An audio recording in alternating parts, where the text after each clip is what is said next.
Twelfth के बच्चे देखें, आप लोग सारणी की पहली एक्सरसाइज पढ़ चुके हैं।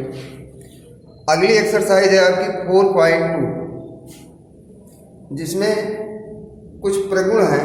इन्हें देखिए, हम बता रहे हैं, ध्यान दीजिएगा। यदि किसी सारणी के पंक्तियों को स्तंभों में तथा स्तंभों को पंक्तियों में परिवर्तित कर दिया जाए तो सारणी का मान अपरिवर्तित रहता है। फिर से सुनिए, यदि किसी सारणी को पंक्तियों को स्तंभों में और स्तंभों को पंक्तियों में परिवर्तित कर दिया जाए तो सारणी का मान नहीं बदलता है। जैसे देखिए, एग्जाम्पल देखिए, आप लोग एग्जाम्पल देखिए, जैसे 2, 4, 6, 5। अब इसका मान निकालेंगे हम। 2 गुणे 5 माइनस 6 गुणे 4, 10 माइनस 24। ये आपका आ गया -14। अब इसको हम परिवर्तित करेंगे पंक्तियों को स्तंभों में और स्तंभों को पंक्तियों में। देखिएगा, ध्यान दीजिएगा। 2, 6, 4, 5। अब देखिए, ये पंक्ति है R1 R2, इसको हम कॉलम में परिवर्तित कर दिए हैं। अब इसका मान देखिए, यहां पे आया आपका -14। अब इसका भी देखिए, 5 × 2 - 4 × 6।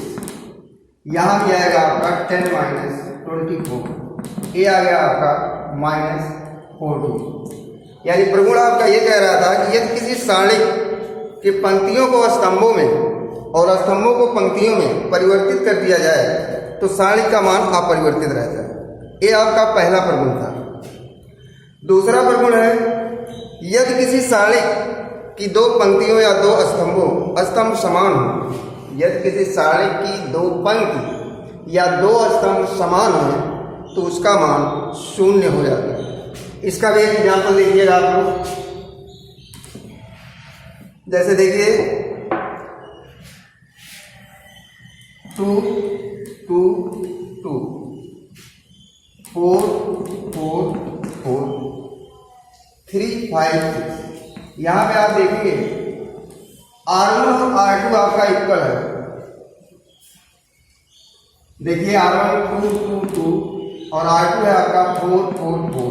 अब इसका मान निकालेंगे जब हम, तो देखिए, R1 के सापेक्ष प्रसार करने पर 2 ×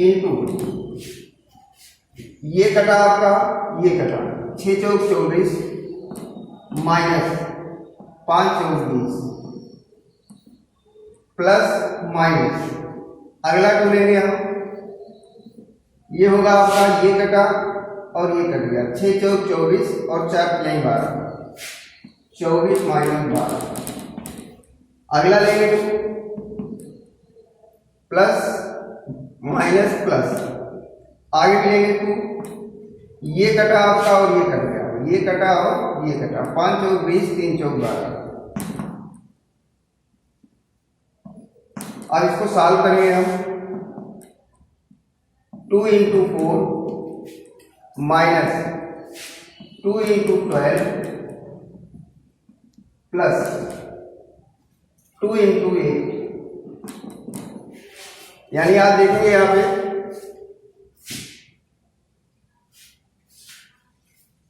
ध्यान दीजिएगा, 2 × 4 यानी 24 में से 20 आप माइनस करेंगे तो कितना आएगा 4। फिर 24 में से 12 आप माइनस करेंगे तो आएगा 12। फिर 20 में से 12 माइनस करेंगे तो आएगा 8। अब देखिए, 2 चौक 8, 12 दूनी 24, 8 दूनी 16 प्लस 16, 16 8 ये भी प्लस है, ये भी प्लस है, तो 24 - 24 इक्वल आ गया आपका 0। तो प्रगुण आपका यही कह रहा था कि यदि किसी सारणी की 2 पंक्तियां या 2 स्तंभ इक्वल हैं तो उसका मान 0 होता है। ये आपका एग्जाम्पल था। देखिए, R1 और R2 दोनों इक्वल है, एलिमेंट ऑफ एनी अवयव समान है। देखिए, 2, 2, 2, 4 4 4। इसका हमने R1 के सापेक्ष प्रसार किया और मान आया आपका 0। ये दूसरा प्रगुण आपका था। तीसरा वाला देखिए आप, यदि किसी पंक्ति या किसी स्तंभ के सभी अवयवों को किसी संख्या से गुणा कर दिया जाए तो सारणी के मान में भी उस संख्या से गुणा हो जाता है। फिर से सुनिए, यदि किसी पंक्ति या किसी स्तंभ के सभी अवयव को किसी संख्या से गुणा कर दिया जाए तो सारणी के मान में भी उस संख्या से गुणा हो जाता है। जैसे देखिएगा, एक एग्जाम्पल देखिए आप, सपोज करिए कोई भी क्वेश्चन हो, मान लेते हैं 3 2 2 आपका ये सारणी है 3 2 2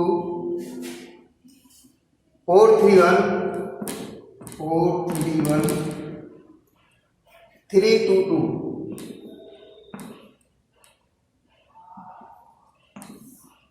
जैसे मान लीजिए C1 या C2 या C3 या R1 या R2 या R3 हम किसी संख्या से गुणा कर दें।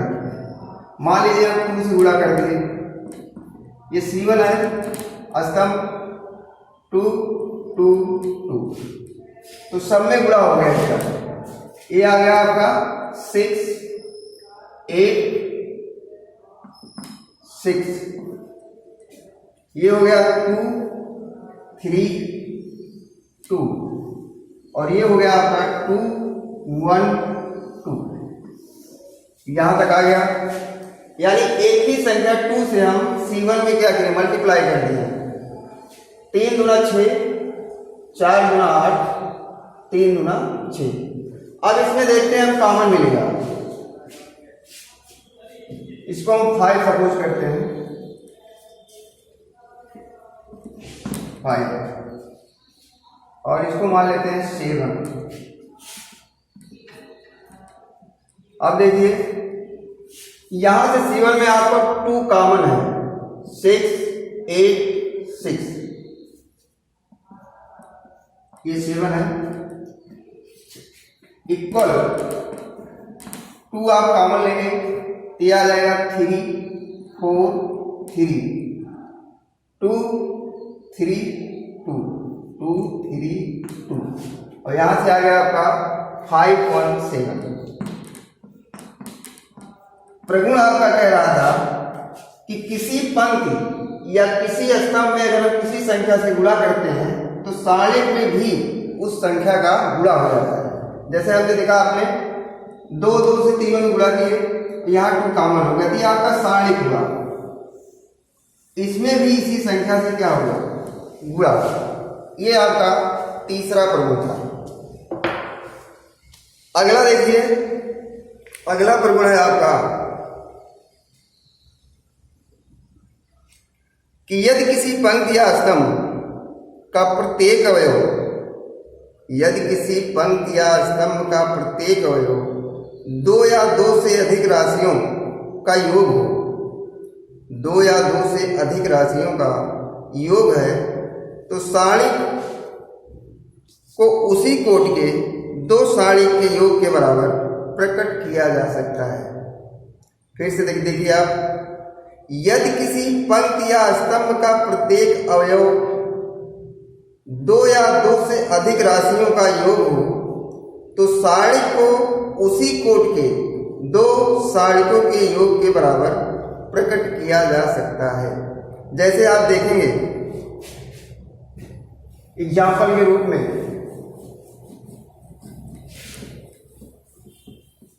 एग्जाम्पल है आपका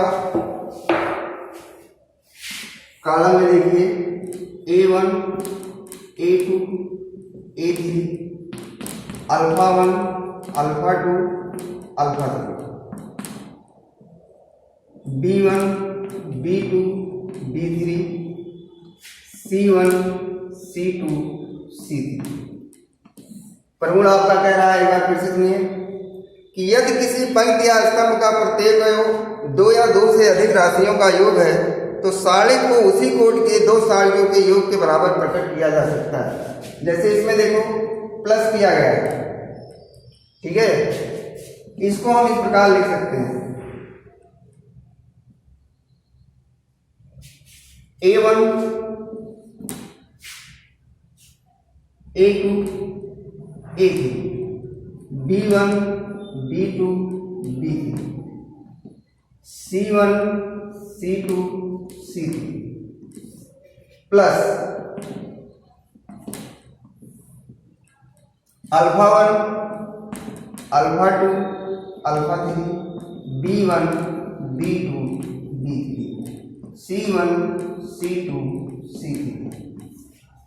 यानी ये कह रहा था कि यदि कोई पंक्ति या स्तंभ किन्हीं दो राशियों का योग है तो उसको दो सारणिकों के योग के रूप में हम प्रकट कर सकते हैं। जैसे देखिए alpha 1 alpha 2 alpha 3, alpha 1 alpha 2 alpha 3 दो राशियों का योग है। यहाँ से देखिए हम पहला लिखे A1 A2 A3 B1 B2 B3 C1 C2 C3। फिर यहाँ से होता है आपका alpha 1 alpha 2 alpha 3 B1 B2 B3 C1 C2 C3। यानी कि दो सारणिकों के योग के रूप में हम प्रकट कर सकते हैं। अगला प्रगुण आपका है, ये तो आपका हुआ चौथा प्रगुण। पांचवा देखिए, यदि किसी सारणी के किन्हीं दो समांतर आसन्न पंक्तियों या आसन्न स्तंभों का पारस्परिक परिवर्तन कर दिया जाए तो सारणी का मान नहीं बदलता परंतु चिन्ह बदल जाता है। पांचवा प्रगुण आपका है, यदि किसी सारणी के किन्हीं दो समांतर आसन्न पंक्तियों या आसन्न स्तंभों का पारस्परिक परिवर्तन कर दिया जाए तो सारणी का मान नहीं बदलता है, सिर्फ चिन्ह बदल जाता है। अगर वो प्लस है तो माइनस हो जाएगा और माइनस है तो प्लस हो जाएगा।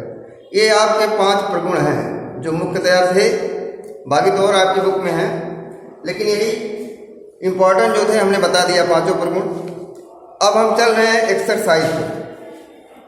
एक्सरसाइज 4.2 प्रूव करना है आपको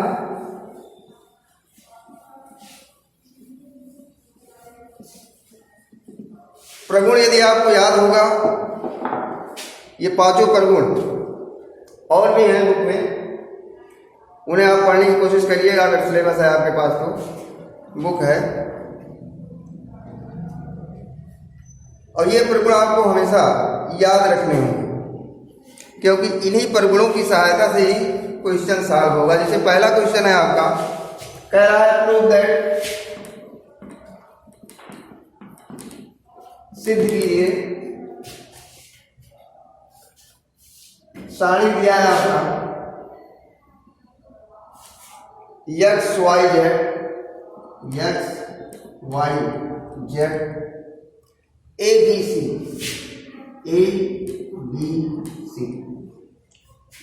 x plus a y plus b z plus c.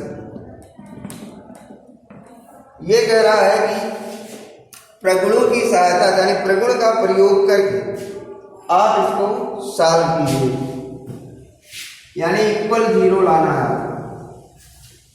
और सारणी इक्वल 0 कब होगा? जब या तो दो पंक्ति या दो स्तंभ इक्वल हो जाएंगे, या R1 R2 R3 में से कोई एक एलिमेंट 0 हो जाएगा, तब मान इसका 0 है। अब देखो, इसको हमें चाहे दो पंक्ति और चाहे दो स्तंभ जब तक इक्वल नहीं करेंगे तब तक इसका मान 0 नहीं होगा।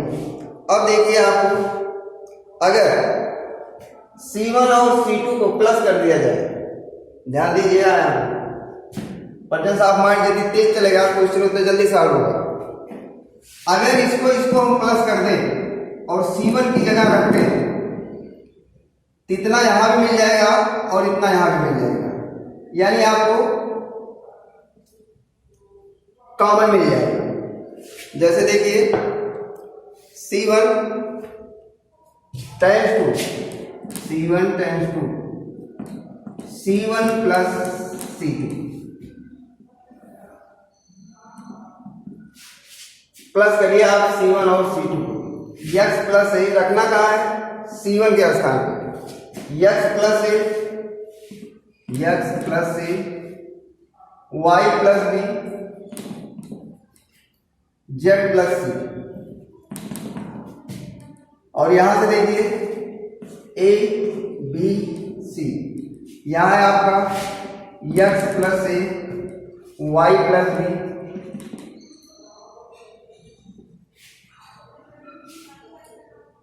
z plus c. अभी हमने प्रगुण बताया आपको कि किसी भी सारणी के दो स्तंभ या दो पंक्ति इक्वल है तो सारणी का मान 0 हो जाता है। अब यहां ध्यान दीजिएगा, आप देखिए x plus a x plus a, y plus b y plus b, z plus c z plus c equal है। कितना आ गया आपका? और प्रगुण के हिसाब से इसका मान क्या आ गया? 0। हमने प्रगुण अभी बताया था कि यदि किसी सारणी के दो पंक्ति या दो स्तंभ इक्वल हैं तो सारणी का मान 0 होता है। ये आपको प्रूव करना है। ये आपका क्वेश्चन सॉल्व हो गया। ये क्वेश्चन था आपका जो 0 सिद्ध करना था। तो C1 tends to C1 plus C2, हमने C1 और C2 को प्लस करके C1 की जगह पे लिख दिया और ये दोनों इक्वल हो गए। अंततः इसका मान 0 आ गया। ये आपको प्रूव करना था। अगला क्वेश्चन वो भी आपका प्रूव ही करना है। देखिएगा अगला question.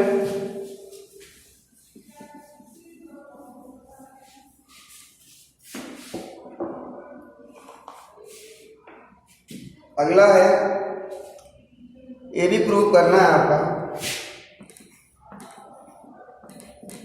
Prove that a minus b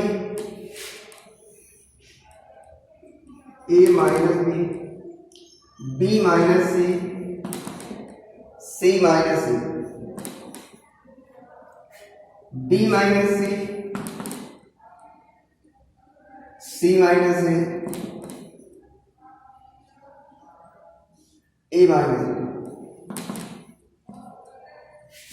C minus A minus B और बी माइनस इक्वल 0 के करना है और वही प्रगुण आपका फिर लगेगा। देखिए अगर इसको हम प्लस कर दें, हमने बताया कि प्रेजेंस ऑफ माइंड जितना तेज चलेगा सारणी के अवयव का क्वेश्चन उतनी ही जल्दी सॉल्व होगा। अब यहां से देखिए अगर इसको हम प्लस कर दें और C1 के स्थान पे रख दें तो आप देखिएगा ये कॉलम आपका 0 हो जाएगा। अगर ये कॉलम 0 हो गया तो इसका मान 0 हो गया। देखिए C1 tends to C1 plus C2 plus C, plus करिए आप a minus b plus b minus c plus c minus a. यहां से देखिए d minus c plus c minus a plus a minus b. यहां से देखिए c minus ए minus b plus b minus c. ये है आपका बी माइनस सी minus ए minus b. ये ऐसे लिख दिया जाएगा सी माइनस ए माइनस बी माइनस सी। देखिएगा ध्यान से C1 time to C1 plus C2 plus C3, यानी तीनों को प्लस करके हम C1 के स्थान पे लिख दिए। देखिए क्या मिलता है हमको, माइनस ए प्लस ए, ये इससे कटा plus b minus c plus b minus b C plus c minus a plus c. ये भी कटा उसी प्रकार आपका minus c plus c minus a plus a minus b plus b. अब इधर देखिए आप,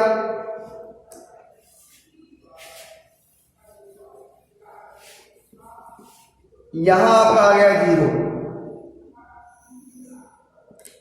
0 0 0, बी माइनस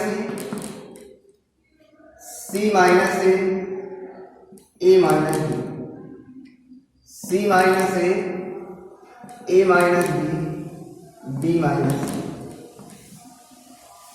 कॉलम फर्स्ट का यानी एक स्तंभ का मान क्या हो गया 0।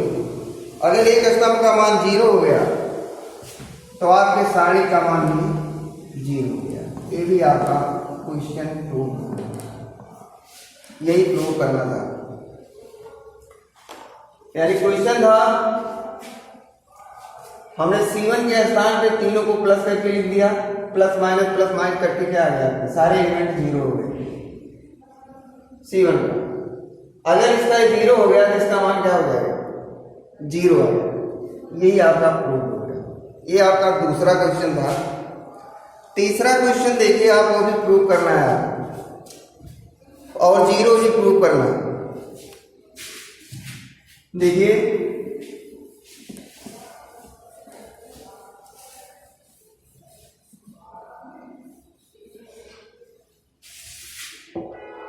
तीसरा क्वेश्चन है,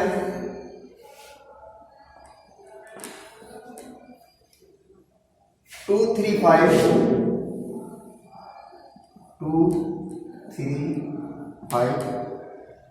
7 8 9 7 8 9 7 8 9 65 75 65 75 86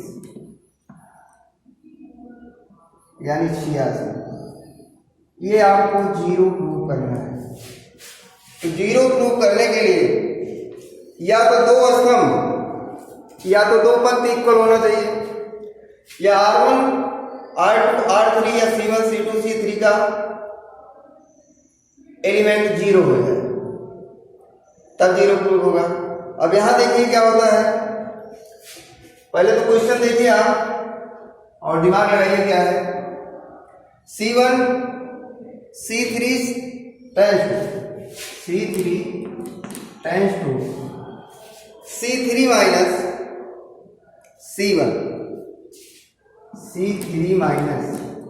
C1 प्लस 9C2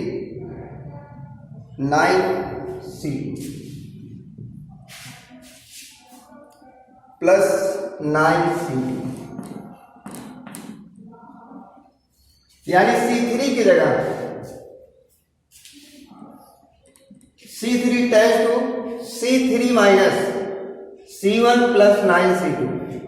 C3 की जगह हम C1 प्लस C2 में 9 से मल्टीप्लाई करके उसके बाद C3 में से माइनस करके C3 की जगह लिखते हैं। ये आपका तीसरा क्वेश्चन है। एक बार फिर से देखिए, C3 tends to C3 minus C1 plus 9C2। C2 में पहले हम 9 से मल्टीप्लाई करेंगे, उसके बाद C1 को प्लस करके C3 में से हम क्या करेंगे माइनस करेंगे। देखिए यहां 2 3 5 2 3 5 में तो वैसे लिख दिया जाएगा 7 8 9। अब यहां देखिए आप C3 आपका कितना है 65 माइनस C1 प्लस यानी 65 इंटू C3 आपका है 65, C1 है 2, C1 है आपका 2 प्लस 9C2 9 सते 63 यानी इसमें 9 से मल्टीप्लाई हो जाएगा 9 सते 63 ये हुआ आपका। फिर अगला देखिए 75 माइनस C1 कितना है 8, C1 कितना है आपका 8, फिर 9C2, C1 आपका 3 है सॉरी 3, 9C2 तो 9 और 72 कितना हुआ प्लस 72, यानी 8 में हम 9 से मल्टीप्लाई करते हैं, कितना आ गया आपका 9 और 72। अगला देखिए 86 माइनस C1 कितना है 9, C1 कितना है C1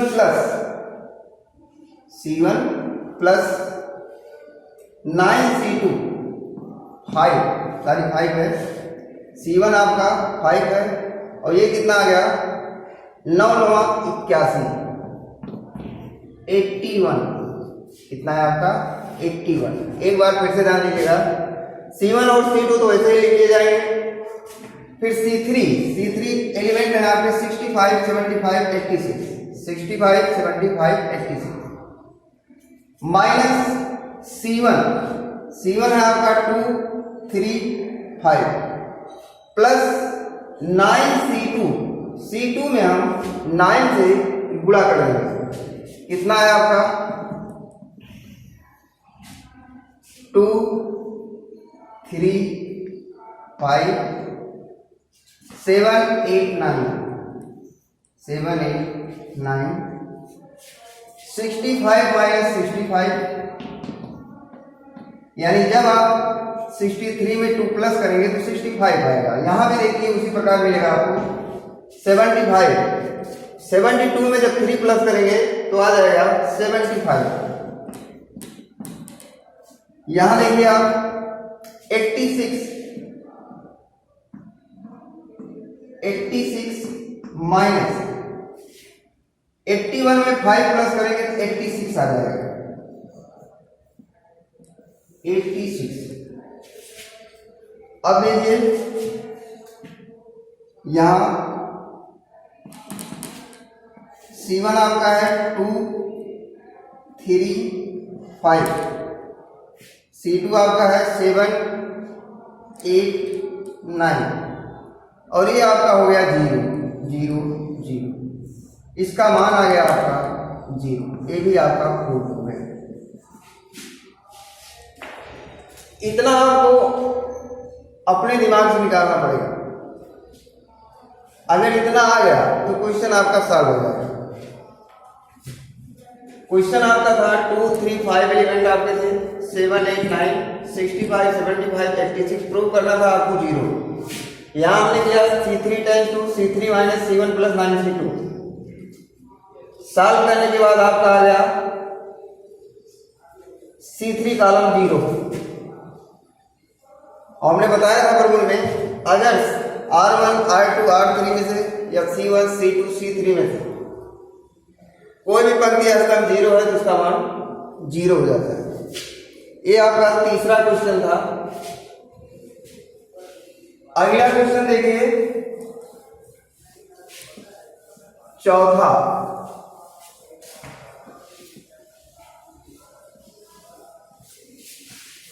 क्वेश्चन है आपका 1 1 1 कॉलम में देखिए 4 क्वेश्चन है। चौथा 1 1 1 BC CA A BC CA A B plus C A B plus C B C plus A C plus A C A plus B।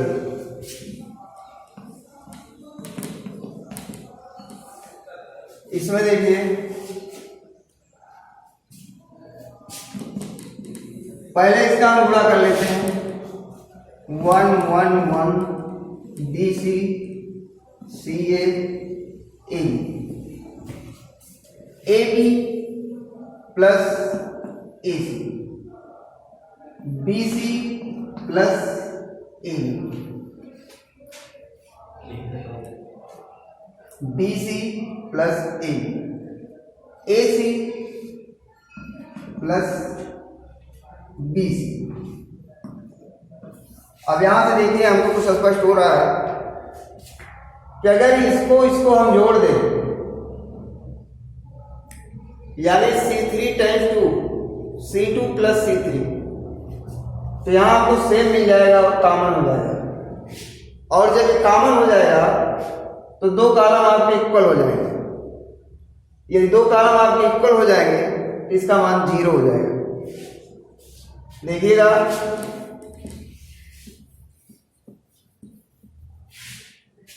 C3 times 2 या C2 times 2,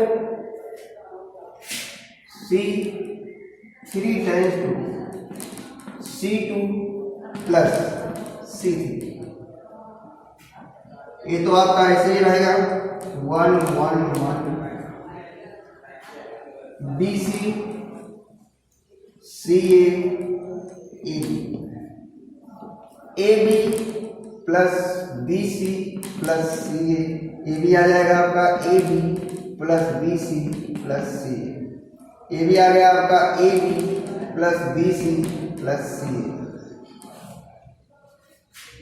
यहां देखिए common equal C3 आपका equal है तो इसको हम common ले सकते हैं।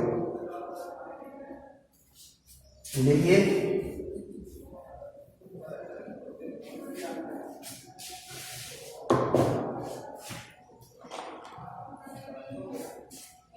AB